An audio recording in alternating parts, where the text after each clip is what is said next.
Boa tarde a todos. Boa tarde a todos. Iniciamos aqui a segunda sabatina da série promovida pelo Jornal Vale com os candidatos à Prefeitura de Taubaté. Os encontros acontecerão sempre a partir das 14h30 até a próxima quinta-feira aqui no auditório do Departamento de Engenharia Civil da Unital. Nosso convidado de hoje é o candidato do PSD, Mário Ortiz. Ele será sabatinado pelos jornalistas Elcio Costa, editor-chefe do jornal, Marcos Meirelles, chefe de reportagem, Cláudio Souza, que responde pela editoria de política do jornal, juntamente comigo, Max Ramon. Nosso convidado de hoje tem 63 anos, é casado e pai de 3 filhos, é formado em administração de empresas e tem MBA em gestão empresarial. Mário ingressou na vida pública em 93 como chefe de gabinete da prefeitura na gestão de José Bernardo Ortiz, seu primo. Com o apoio do Tucano, foi eleito prefeito em 96, cargo que ocupou até 2000. Em 2008, foi eleito vereador com 5.926 votos, a maior votação da história de Taubaté. De acordo com pesquisa encomendada pelo jornal Vale, a Mind Agência de Pesquisas, Mário tem 10,8% das intenções de voto na corrida deste ano pela Prefeitura de Taubaté. E aparece tecnicamente empatado no segundo lugar com o Padre Afonso, do PV, e Isaac do Carmo, do PT. Ortiz Júnior, do PSDB, lidera com 42,7% dos votos. Candidato, boa tarde. Eu gostaria de iniciar aproveitando o tema da pesquisa. Em todas as sondagens realizadas desde o início da campanha, em julho, o senhor se mantém estabilizado na casa dos 10%, 15% das intenções de voto. De que forma o senhor espera alavancar esses índices e chegar a um eventual segundo turno? Bom, em primeiro lugar, quero cumprimentar todos os espectadores, os entrevistadores, os nossos amigos aqui do Jornal Vale, agradecer a Unital por estar cedendo a casa. Essas pesquisas, elas apontam, eu não costumo discutir com números, né? As nossas pesquisas internas têm uma outra conotação, mas o que vale é o que é a opinião publicada. E a opinião publicada coincide com o que você está falando. A única solução que nós temos é aumentar nosso índice de aceitação, de intenção de votos. Para isso nós estamos fazendo algumas alterações no programa de televisão, na linha de conduta do candidato, mais aparição nas ruas, que a gente até aqui está praticamente sem nada, até pela ausência aí de recursos. Nós estamos agora no esforço final, reservamos um pouco de gás para poder dar nesse final de campanha, e temos certeza que nós vamos para o segundo turno. O que difere o senhor dos outros candidatos que estão disputando essa ascensão ao segundo turno? Quer dizer, o cenário é de um candidato mais isolado e 3 candidatos tecnicamente empatados. O que difere o senhor? Porque o eleitor apostaria no senhor e não nos outros 2 candidatos, Afonso Lobato e Isaac do Carmo? Eu acredito o seguinte, que a grande diferença está na experiência administrativa que a gente tem. Nós passamos pela prefeitura, antes disso foi chefe de gabinete do prefeito, tem uma ampla visão de administração pública e agora sou vereador, porque me confere também um conhecimento do outro lado, né, que é o lado do legislativo, todos os meandros que fazem com que o legislativo possa se relacionar com o executivo.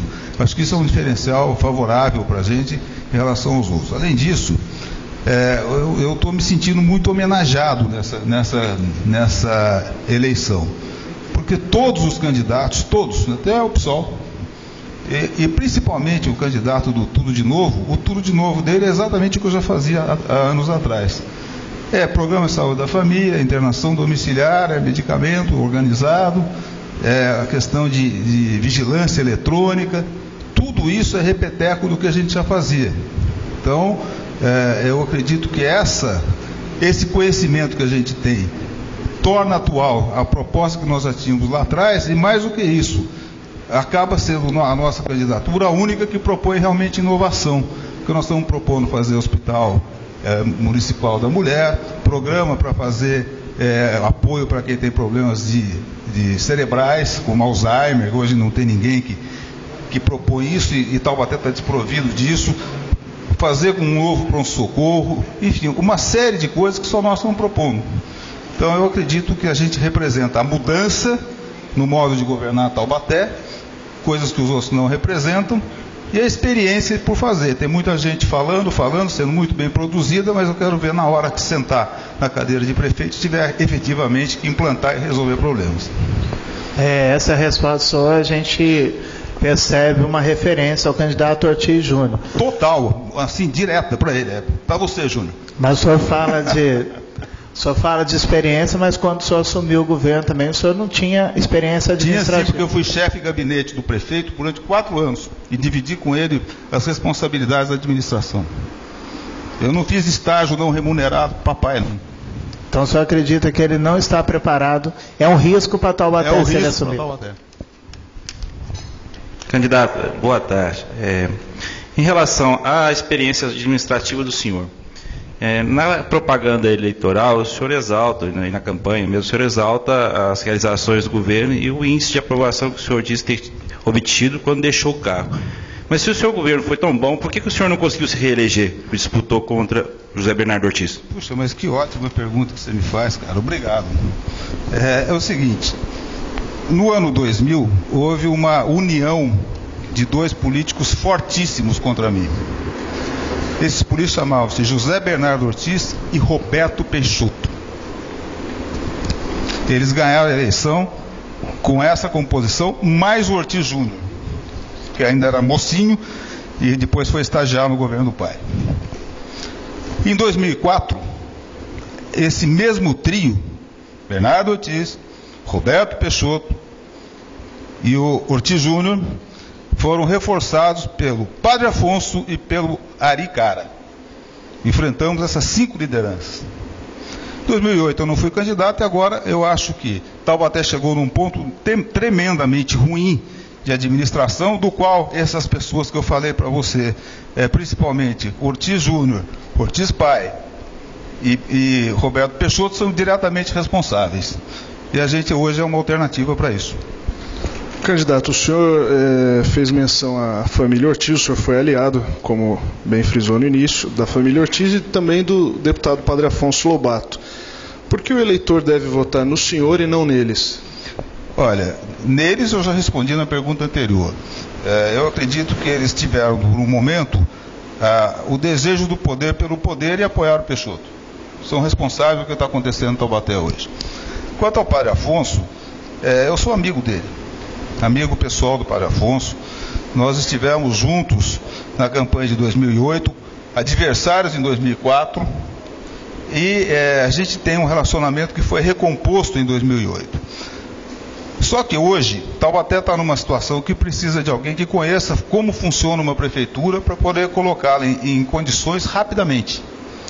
E isso quem reúne sou eu. Eu pedi o apoio ao Padre Afonso. Ele preferiu também se candidatar, é um direito dele. Nem por isso eu deixo de ser amigo dele. Mas acho que nesse momento eu tenho mais condições de resolver as questões de Taubaté do que o próprio Padre Afonso. Essa é a maneira que eu enxergo e por isso eu decidi me candidatar. Se o senhor vencer todas essas dificuldades de chegar ao cargo, voltar ao Palácio do Bom Conselho, qual é o seu primeiro ato administrativo? Bom, o primeiro ato administrativo tem que ser simbólico, né? Uma série de coisas tem que ser feitas de imediato, mas eu diria o seguinte: o prefeito vai estar presente no primeiro dia útil do governo no pronto-socorro municipal para fazer uma intervenção administrativa e mudar todo o sistema de administração do pronto-socorro. Essa vai ser a nossa primeira atitude firme. Concomitantemente a isso, vamos já começar a reorganizar a casa.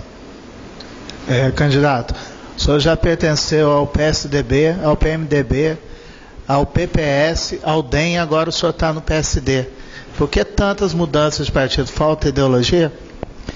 Se você me disser um candidato aí que tem ideologia hoje em dia no Brasil, eu te parabenizo, mas não tem.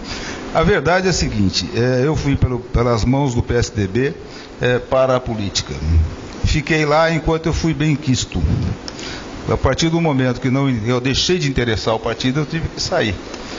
Passei por alguns partidos até que eu fui aportar no DEM do prefeito Gilberto Kassab, que é meu amigo pessoal. Eu tenho identidade política com ele, e ele me convidou para voltar para o DEM e ficar no partido. Quando ele saiu e fundou um novo partido, naturalmente eu migrei junto com ele. E estou absolutamente feliz por ter feito isso. Então, hoje eu me sinto na minha casa, dentro do PSD. Candidato, em relação a isso, no período aí da pré-campanha eleitoral, o senhor chegou a negociar, o senhor estava criticando agora há pouco o Ortiz Júnior, mas o senhor chegou a negociar com eles uma possibilidade de acordo na campanha política deste ano. Como é que o senhor explica isso? Não é contraditória essa postura? Olha, eu conversei tanto com o Ortiz Júnior quanto com o Padre Afonso e até com o PT. Eu sou bom de conversa, eu não nego conversa com ninguém, mas não fiz acordo com nenhum deles. Mas se o senhor considerava, se o senhor já tinha sua opinião sobre essas pessoas, por que chegou a abrir a negociação? Eu não abri a negociação, eu fui convidado a negociar, eu não fui procurar nenhum desses partidos, mas a partir do momento que eles me procuraram, eu propus o inverso, que eles me apoiassem, por isso não houve acordo. O senhor é um crítico, quanto mais, do estilo de governo Bernardo Ortiz. Com o Júnior, caso ele ganhe, o senhor acha que pode voltar aquele estilo? E qual seria, na opinião do senhor, o senhor conhece bem, a participação do Bernardo Ortiz no governo? Ele voltaria? Isso só ele pode responder, Cláudio. Eu falar alguma coisa nesse sentido é suposição, né? E eu não vou fazer uma suposição irresponsável. O que eu digo é que não muda muito o que o Bernardo Ortiz representa, o que o filho representa. É só um invólucro diferente. É um invólucro mais novo, que fala bonito, bem produzido, mas que no final tem a mesma ideologia. Eu não acredito que vá mudar muita coisa entre pai e filho. Num eventual segundo turno, candidato, não sendo o senhor um dos concorrentes no segundo turno, o senhor poderia compor com o PSDB ou isso está completamente descartado? Eu não trabalho com essa hipótese, eu trabalho com a hipótese que eu serei o candidato que vai para o segundo turno. Eu estava fazendo a minha lição de casa aqui antes de vir para cá, né? Bom de vez em quando fazer pesquisa no arquivo. E eu estava vendo algumas informações do governo do senhor quase no final do governo. Não encerrando, não apagando as luzes, mas para o final do governo. E a situação da saúde, a saúde é um ponto que o senhor sempre bate na atual campanha eleitoral. O senhor falou do hospital municipal, o senhor falou que o senhor vai fazer uma intervenção administrativa no PS municipal como primeiro ato de governo, mas a questão de saúde no seu governo, ela demorou para encontrar uma solução. Demorou. Eu peguei uma declaração do senhor lá que o senhor admitia que faltava leitos na rede pública, que a rede pública tinha sérios problemas, isso já passando 2/3 do seu mandato. Por que não foi resolvido lá atrás? Por que ficou resolvido, precisa ser resolvido tanto tempo depois? Você tem razão. Eu peguei a saúde que veio do meu antecessor numa situação muito difícil, principalmente pronto-socorro e vagas hospitalares. É verdade isso. Só que o seguinte, durante todo o procedimento de governo, eu fui acertando essa situação e não tem solução mágica da noite para o dia. Eu cheguei a fazer a municipalização básica da saúde. E precisava fazer toda ela, a plena. Eu lancei a proposta da plena para que a gente ficasse com a administração dos hospitais, as vagas dos hospitais. Não deu tempo de eu fazer, mas eu deixei praticamente encaminhado, totalmente encaminhada essa solução. Lancei essa proposta num debate que foi feito pela TV Bandeirantes, junto com vocês, aqui no Taubaté Shopping. E o candidato, que era o meu adversário, que ganhou a eleição, que era o Bernardo Ortiz, ele aceitou a minha argumentação e disse que faria a municipalização e assumiria todo o ônus e custo do hospital. Só que ele não fez. Não fez e as coisas se agravaram. Se agravaram em função da própria dificuldade que passou a ter o HU, que antes era uma fonte de retaguarda hospitalar, principalmente para baixa complexidade, que passou a ter mais dificuldade em função da própria situação da Unital, que não pôde mais investir a quantidade de dinheiro que investia antes, dadas as condições de mercado que ela passou a enfrentar. Então era urgente que a gente tivesse uma solução para isso. Passaram-se 12 anos, só agora que está saindo uma solução, que está sendo apropriada indevidamente por um candidato, como sendo solução dele, quando não foi. A solução a solução HU-HR que está sendo feita é a ideal? É possível. É possível, que hoje vai tirar da Unital uma obrigação que não é dela. Ela está tendo que bancar a saúde em Taubaté, quando ela, no máximo que ela tem que fazer é fornecer para os seus alunos a possibilidade de estágio, de residência. E ela estava bancando a saúde em Taubaté. Agora, com a chegada do Estado, quem de direito vai bancar. Eu acho que é muito válida. Se é a melhor solução, eu não sei, mas eu diria que é a única possível nesse momento. Eu parabenizo o reitor que está aqui assistindo a gente, porque conseguiu fazer isso. Agora, me entristece ver que tem candidato dando a impressão na televisão que se não fosse ele, não teria isso, quando na verdade quem trabalhou muito por isso foi o padre Afonso Lobato e eu. Né? Agora de repente surge porque é o governo do PSDB o que fiz, não fez não. Essa questão da estadualização foi esforço da Unital, muita política feita pelo padre Afonso, muita forçada de barra minha.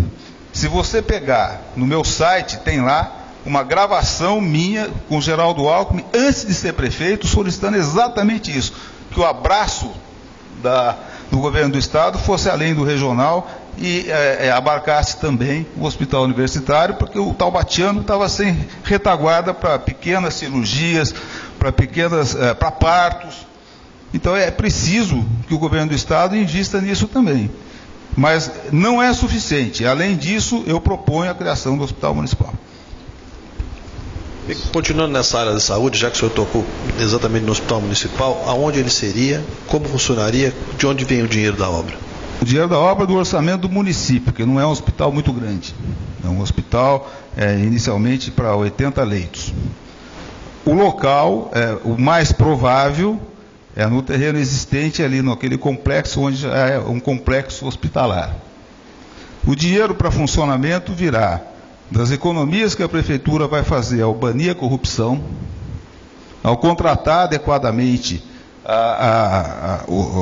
os serviços e de um convênio que o Estado disponibiliza e que já foi consultado para a Sandra, que é a nossa diretora de saúde aqui da região, chamado Pro Santa Casa 2.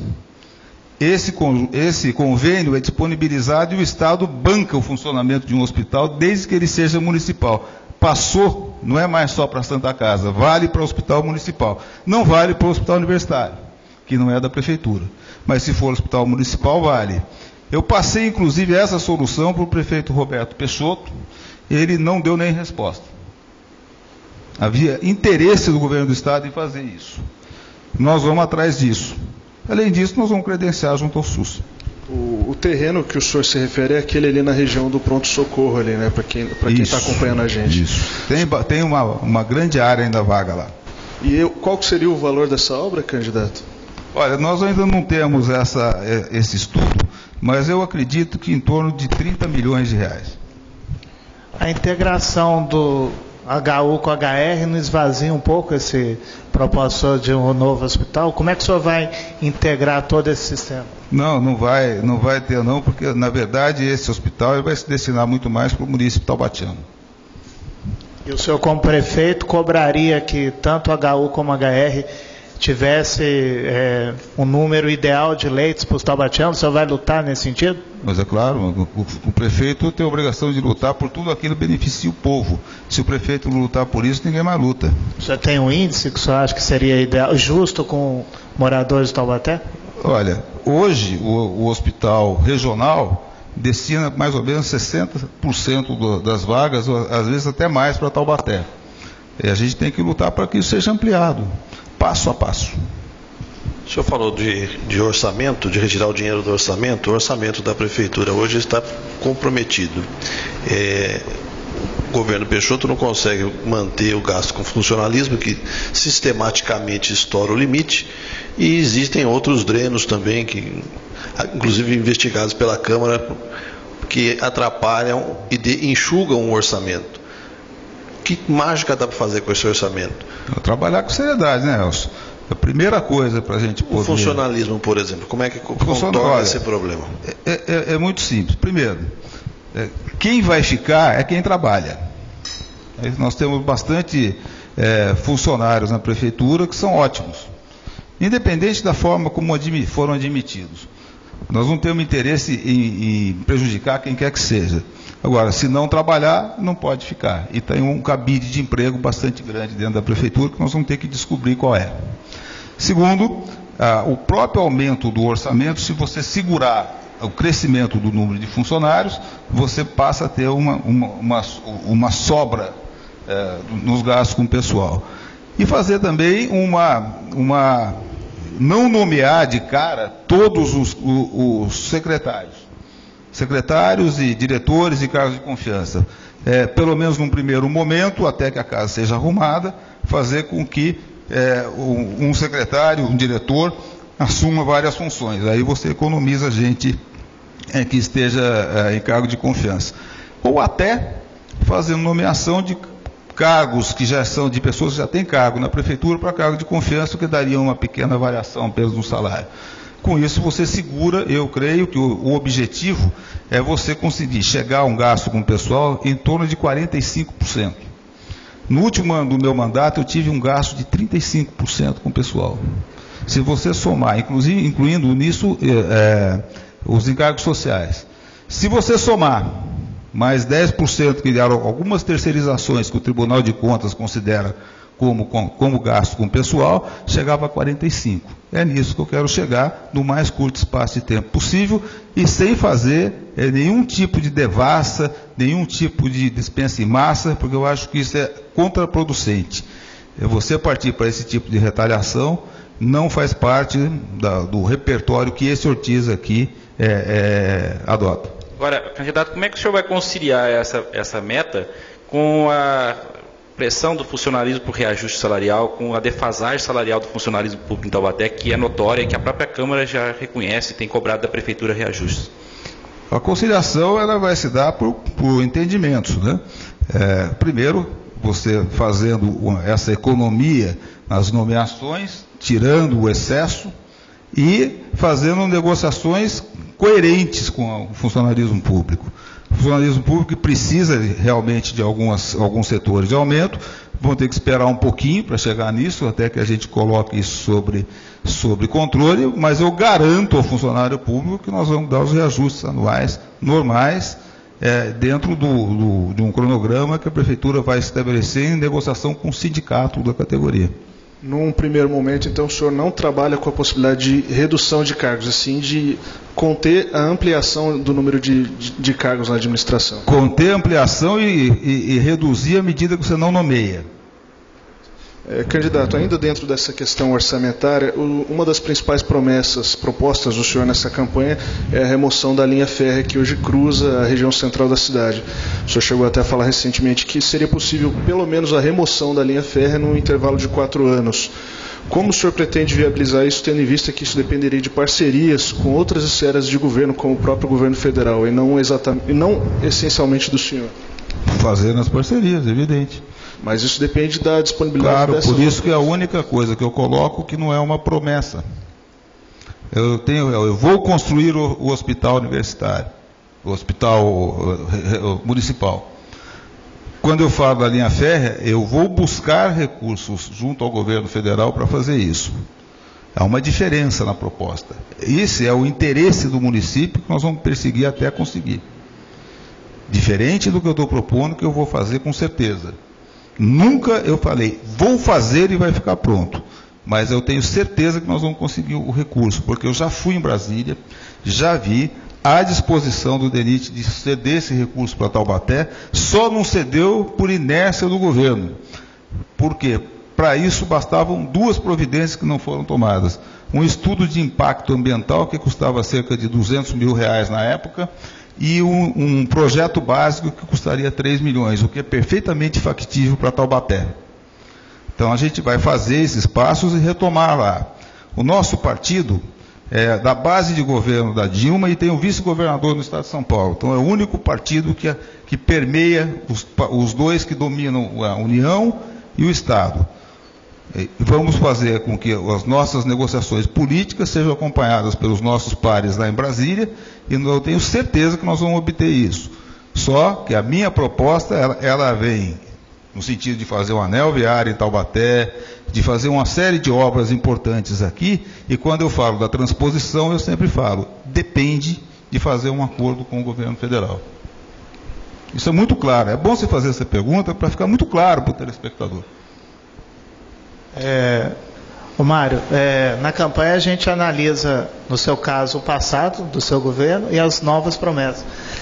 Como o Elcio falou, fazendo a lição de casa, uma das coisas que chamava a atenção, que era um dos grandes projetos do seu governo, eram as cooperativas. Você voltou a citá-las agora. Mas, historicamente, a gente percebeu que elas não duraram muito. Teve algumas que fecharam menos de 2 anos. O que seria diferente dessa vez? Não, elas fecharam porque foi decisão do governo que me sucedeu não continuar com o trabalho das cooperativas. Quando eu saí, estavam todas funcionando. E bem. Agora, a legislação mudou de lá para cá. O que vai mudar fundamentalmente, quando se for pensar em cooperativa, é que na época você podia fazer cooperativa múltipla de trabalho. Então ela poderia abarcar numa só cooperativa diversos ramos. Hoje não. Hoje você tem que fazer uma cooperativa exclusiva para limpeza, ou uma exclusiva para jardinagem, uma exclusiva para o que quer que seja. Então muda a característica do programa. Nós vamos ter que modificar também a forma de incentivar a formação dessas cooperativas. Mas de resto não tem problema não. Foi até o final do governo, gerava 1.100 postos de trabalho, dos quais 600 eram fora da prefeitura. Eu queria voltar um pouco na área de transportes. O senhor citou a questão da retirada dos trilhos e a implantação de um anel viário ao centro da cidade. Isso. Que outras intervenções de transporte o senhor imagina serem necessárias para resolver o problema do trânsito do centro de Taubaté, e que outras intervenções seriam necessárias no centro, urbanísticas, que o senhor vê possíveis nos próximos anos? É gozado que a gente vê as pesquisas, você também viu, né? Que a preocupação do taubatiano fundamentalmente está na saúde e na segurança. Mas o mais difícil de resolver é o trânsito, porque exige investimentos altíssimos. Não é uma coisa que só melhorar a administração resolve. Você tem que melhorar a administração, desatar alguns nós que com um bom projeto você faz, mas também você tem que ter obras e obras caras. Essa transposição da linha férrea seria fantástica, mas não é só isso. Nós vamos ter que cuidar das 2 avenidas que margeiam a Dutra. Veja, margear a Dutra não quer dizer que elas sejam marginais a Dutra. Marginal a Dutra é a Dutra que administra. Essas são avenidas locais, de trânsito local. Mas, de qualquer forma, nós vamos ter que resolver essa questão, até para resolver o acesso de quem vem de fora de Taubaté.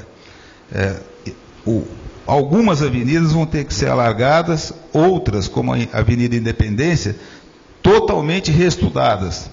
Fazendo em alguns pontos binários, onde por uma avenida se vai e por outra se volta.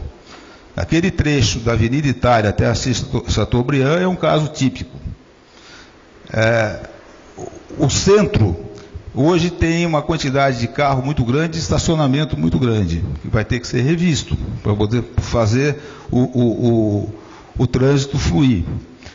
Eu acho que a melhor maneira de você rever o trânsito em Taubaté, Elcio, é você entender que, mais do que o técnico, quem sabe resolver é quem usa. Eu adotei esse critério aí no passado e foi muito bem sucedido. Você coloca alguns técnicos, mas juntos o usuário do sistema. E aí você discute até chegar num modelo definitivo. Na época, a gente conseguiu fazer com que a Praça Santa Terezinha virasse uma grande rotatória, a Emílio Inter tivesse num trecho mão única, uma intervenção na esquina da Avenida do Povo, onde tinha muito acidente, mudou ali a questão de rotatória. Tiramos uma série de semáforos, fizemos com que houvesse um percurso mais rápido entre pontos aqui na cidade de Taubaté, privilegiamos o ônibus e fizemos um anel de circulação no entorno do centro, que melhorou tanto no sentido horário quanto anti-horário o trânsito no entorno da cidade, que era rápido. Então havia uma decisão por parte do motorista de evitar o centro, porque ele teria uma condução rápida no entorno.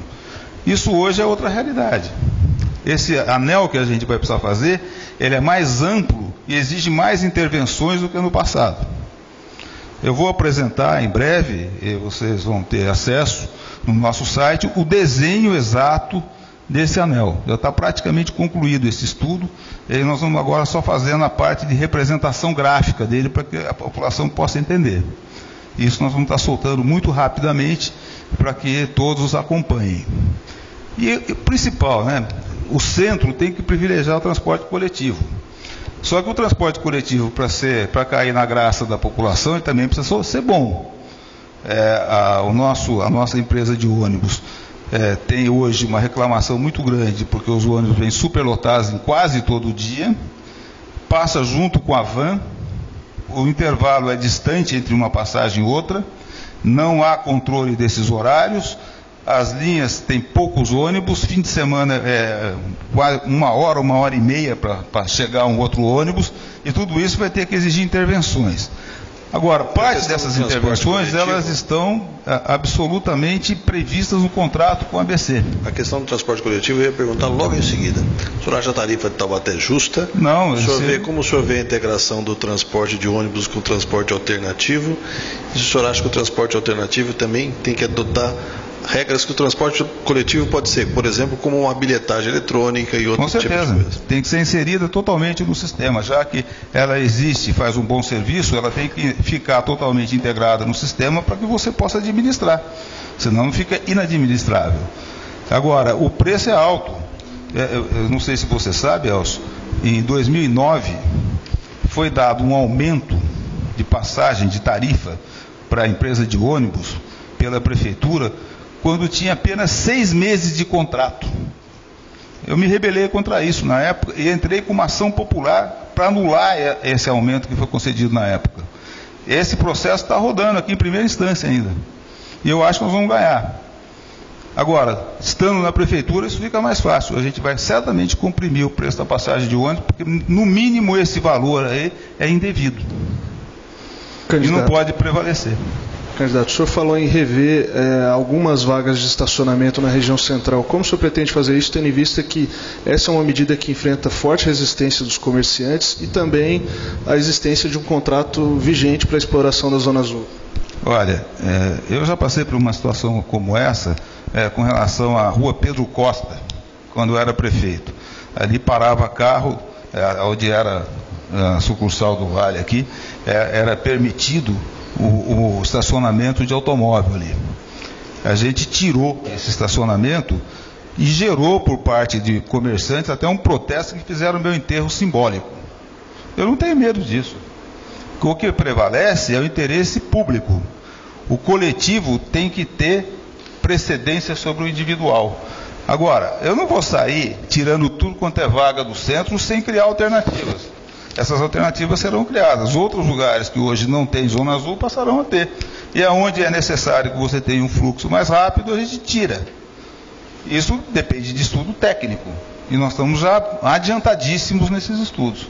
Por exemplo, vou te dar uma ideia. A rua Visconde do Rio Branco, no trecho entre a rua Jacques Félix e a Praça da Eletro, você tem aproximadamente 30 carros parando ali que atravancam o trânsito. Nós vamos ter que arrumar 30 vagas próximas dali para desatravancar esse trânsito. É simples. Não é uma medida do outro mundo. A Rua Chiquinha de Março talvez não dê mais para parar, só para carga e descarga. Aquele trecho da 9 de julho, nas proximidades do Idesa, faz um funil. E são poucos carros que param ali. Então nós vamos ter que fazer um estudo para remanejar esse estacionamento que está em lugar de passagem, onde o trânsito é muito pesado, para ruas próximas que tenham menos trânsito e ali deixar para que a fluidez aconteça. A própria questão semafórica da 9 de julho, ela tem que ser revista. Você tem hoje mais ou menos o mesmo tempo de passagem entre a Avenida 9 de Julho, que é a principal, e as ruas que cortam a 9 de Julho. É lógico que a rua que tem maior trânsito, que é a 9 de julho, tem que ter um tempo maior para passagem, para escoar o trânsito. Tem que ter sinalização e orientação para que as pessoas aprendam a usar a onda verde, ou seja, andar na velocidade que permite chegar a outro ponto dentro, sem parar. Isso a onda verde permite, mas precisa que a gente atue. Criar alternativas para 9 de julho, que eu acho que é o nó principal que tem em Taubaté hoje, principalmente no horário de pico. Do outro lado da Dutra, da linha férrea, nós estamos fazendo estudos para criar um binário ali que alivia 9 de julho. Indicar esse caminho para o motorista. Ter criatividade. Candidato. Mas ao mesmo tempo vai precisar fazer obras. Em relação a essa questão do transporte, eu tenho mais uma questão, que é o seguinte: qual é a sua proposta para a questão dos mototáxis, que hoje Taubaté tem aí uma proliferação de agências clandestinas de mototáxis, e a Câmara está acenando com, em vez de tornar mais rígida a legislação a respeito dos mototáxis, acenando com um aumento do número de agências, um aumento do número de mototaxistas e negociando isso em parceria com a Prefeitura. Qual que é a avaliação do senhor? Na verdade, o que a Câmara está fazendo é reconhecer uma situação existente, né? Ao invés de você disciplinar, você está admitindo mais mostras para poder disciplinar. Que seja assim, mas que seja disciplinado daí para frente. O senhor acha que esse modelo de transporte ainda é viável em Taubaté? Mototáxi? Isso. Olha, é um fato consumado e o taubatiano gosta disso, não tem como tirar. Já que nós estamos discutindo questões setoriais, né? Discutimos transporte urbano, discutimos transporte, o trânsito da cidade. Eu queria discutir mais duas coisas. Depois a gente volta para a política, porque aí a política metralhadora giratória é mais rápida, né? Não, eu sou uma metralhadora tranquila. A questão, nós estamos dentro de um centro de excelência, de um centro de conhecimento, que é a Universidade de Taubaté. A universidade, que relação a Prefeitura pretende ter com a universidade, que tipo de parceria é possível estabelecer, de maneira que cada um saia ganhando, quer dizer, a Prefeitura, o munícipe pela Prefeitura e a universidade como geradora de conhecimento. A segunda minha pergunta não tem nada a ver com cultura, mas tem a ver com a cultura do brasileiro. Nós estamos falando de tantas avenidas, eu lembrei do Jardim das Nações, ali perto onde tem o campo do Taubaté, o campo do Esporte Clube Taubaté. Todos os clubes de futebol do interior, eles estão passando por necessidade, e geralmente o clube que representa a cidade tem aquele anseio de ter a ajuda do poder público para sobreviver. Todo mundo lembra que o Bragantino faz assim, no ABC também faz. Que relação o senhor vê entre esporte e política, e que relação a Prefeitura, que tipo de apoio o senhor acha ético, legal ou viável dar para o esporte? Você fez a primeira pergunta, você falou do Taubaté, eu já viajei. Qual é a primeira? A Universidade de Taubaté. Universidade de Taubaté. Eu estou aqui diante do reitor da Universidade de Taubaté, que mais do que ninguém sabe o que eu penso sobre a Unital. A Unital, para mim, é uma preciosidade de Taubaté que tem que ser preservada, mas não pode ser privilegiada com passar de mão na cabeça. Eu acho que o reitor está fazendo um trabalho muito interessante. Ele conseguiu recentemente colocar Taubaté na rota do FIES, o que era algo fundamental para, inclusive, ir aumentando essa participação da Unital no FIES e, com isso, ter uma queda na inadimplência, que é um problema que a Unital enfrenta, mas não é o único. No meu modo de entender, a Unital vai precisar fazer uma reengenharia e que tem que partir de dentro da Unital para fora, porque o único tiro que o prefeito tem é na hora que nomeia o reitor, depois é totalmente independente. Mas essa independência não pode ser a tal ponto que no futuro possa legar para o município uma dívida imensa. Então, aqui no final, quem paga é o munícipe, que vai virar imposto, isso um dia, se não for contido o déficit da Unital. Eu acho que está num caminho bom. A Unital está fazendo um planejamento estratégico, está se reposicionando no mercado, e é isso que tem que ser feito. Falta ainda vencer algumas resistências que eu acredito que não sejam do reitor, sejam internas, de corporativismo. Ou seja, você não pode mais pensar na Unital com um campus que seja a cidade inteira. Isso é muito bonito no papel, mas dá um custo extraordinariamente alto. Você concorrer com a Anhanguera, por exemplo, é difícil, porque a Anhanguera, num predinho pequeno ou dois, concentra uma quantidade enorme de alunos com serviços centralizados e muito mais baratos que o da Unital.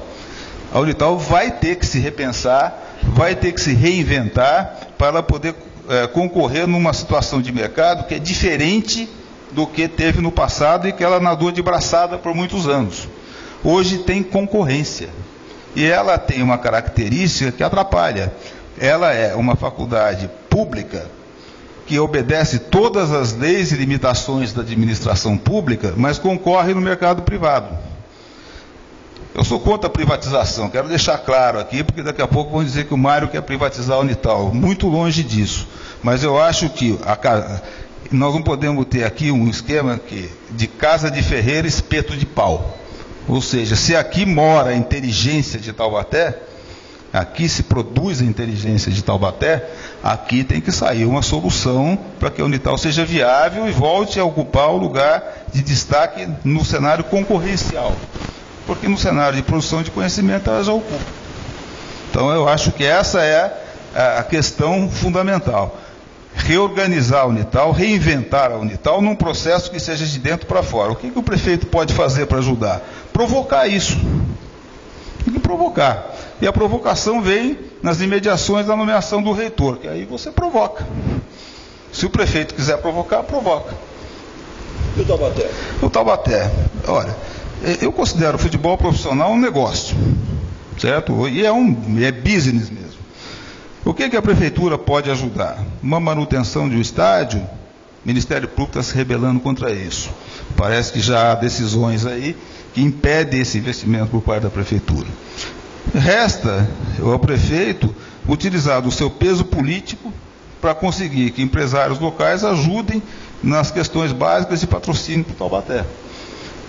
E naquilo que for possível, nos acordos para a utilização da sede, para a utilização do campo de futebol para treinamento das equipes e que pode reverter em algum dinheiro através de convênio. Mas não dá para você atropelar a lei. O Taubaté tem um bom patrimônio, precisa ser bem dirigido e encontrar nos taubatianos com capacidade para transformar o Taubaté num time como outros que a gente vê aí, que são produtores de valores e que acabam vendendo jogadores e tendo participação bastante destacada. Não vejo que a prefeitura possa bancar o déficit do Taubaté. Na outra vez que eu passei pela prefeitura, eu fiz uma proposta para o Taubaté.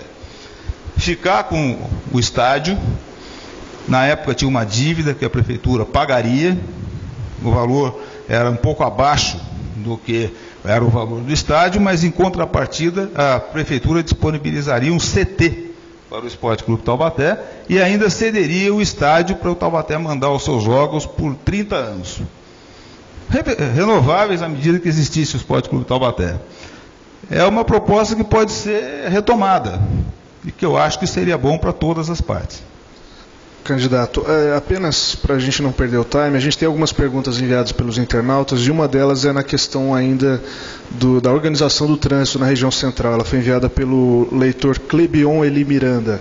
Ele pergunta com relação às calçadas estreitas da região central, congestionadas por postes, placas, lixeiras e afins. O que é possível fazer em relação a isso para melhorar o fluxo de pedestres? A revitalização do centro tem que começar, né? A gente voltou um pouco no tempo, né?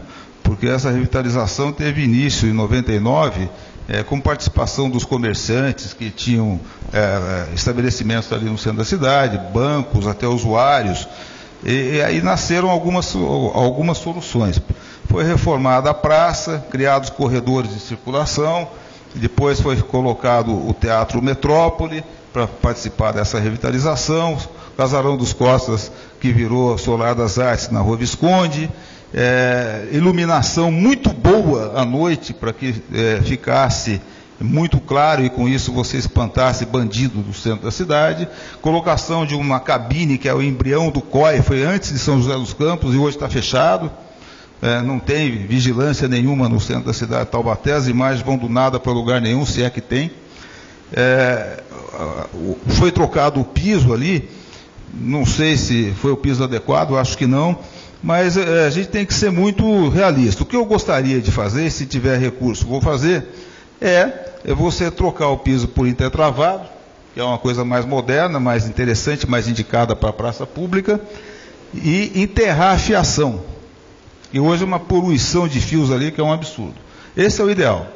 E vamos lutar para que isso seja possível. O centro da cidade, aí você pode começar a rever.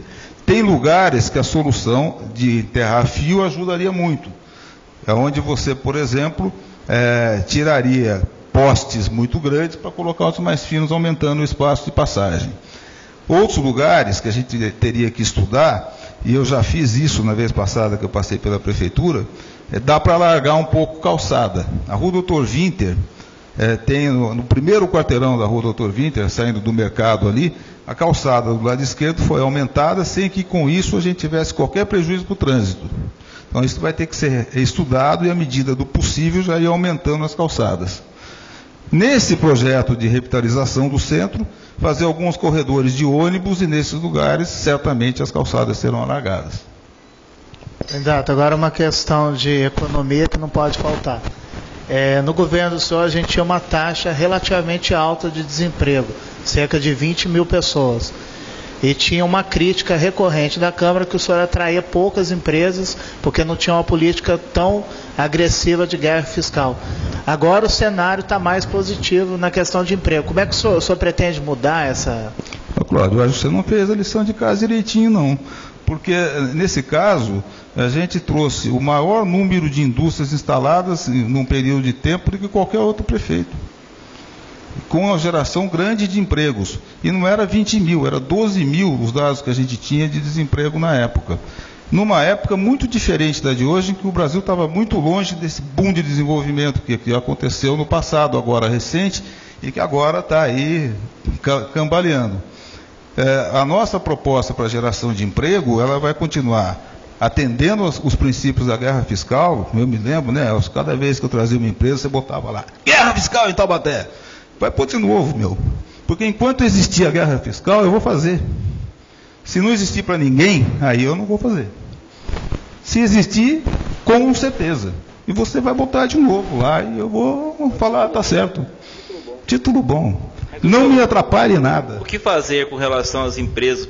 Tudo bem, o senhor está defendendo a guerra fiscal, mas existe um problema grave que é a doação de área para empresas que não se instalam e não há fiscalização da prefeitura. Isso você está certo, tem que acabar com isso, tem que melhorar. Agora, o que tem que levar em conta é que essas doações de áreas hoje em dia mudaram de conotação. Antes se procurava empresas com grande capacidade de geração de emprego, ou pelo menos de investimento e circulação de dinheiro. Hoje não. Hoje está se doando área até para garagem de ônibus.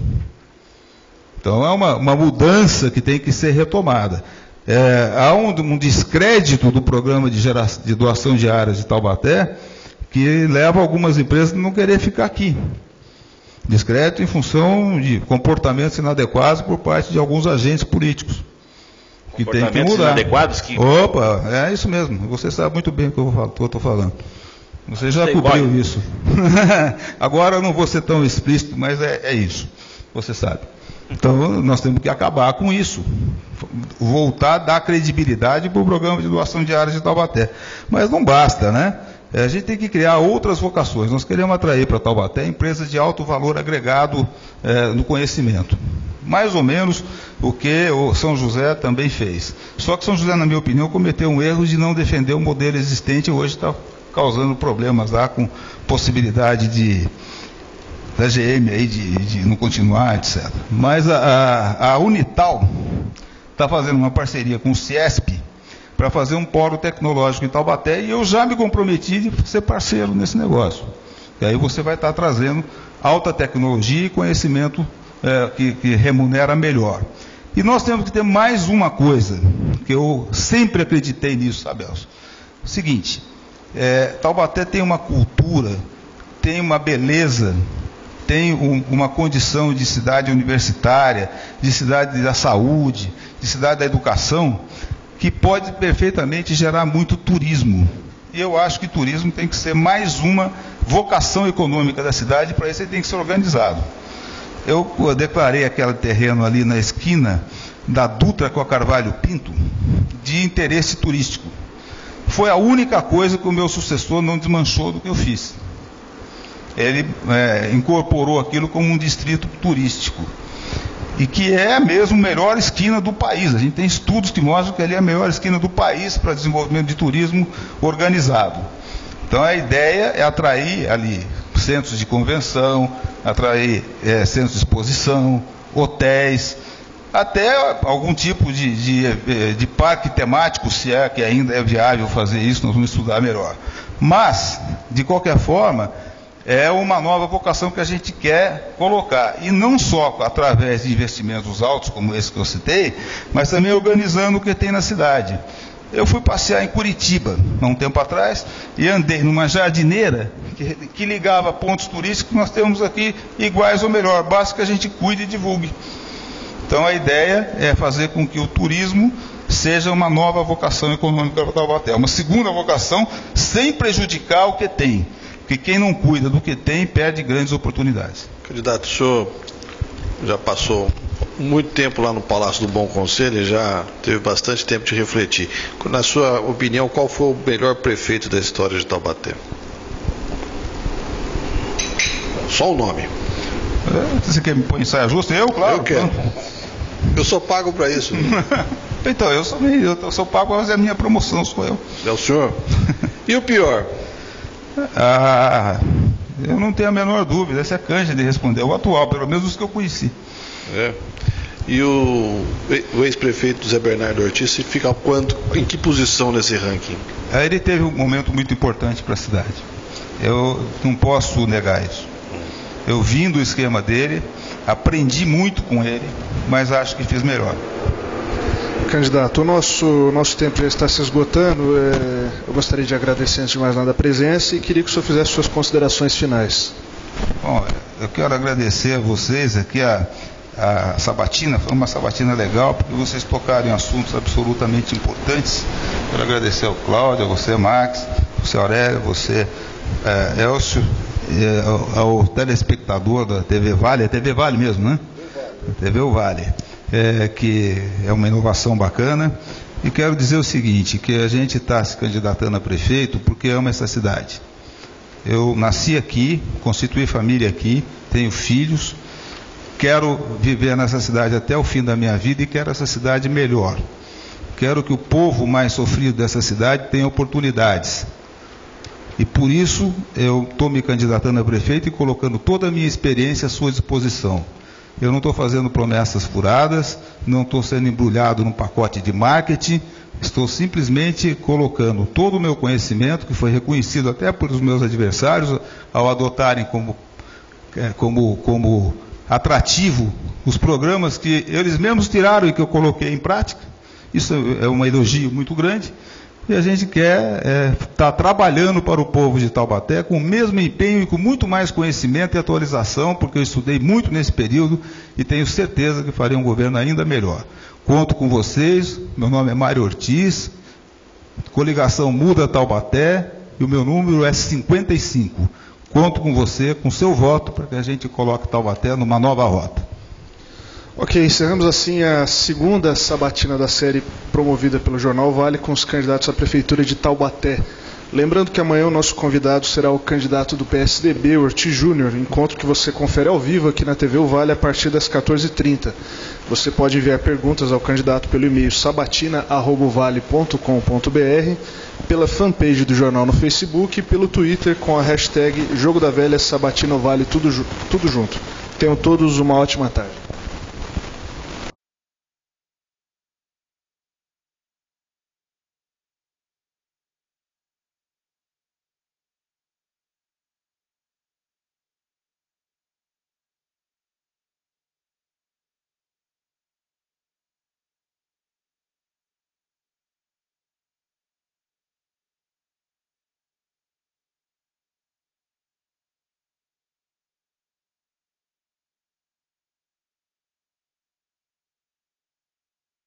Candidato, que balanço você faz desse encontro com jornalistas do Vale?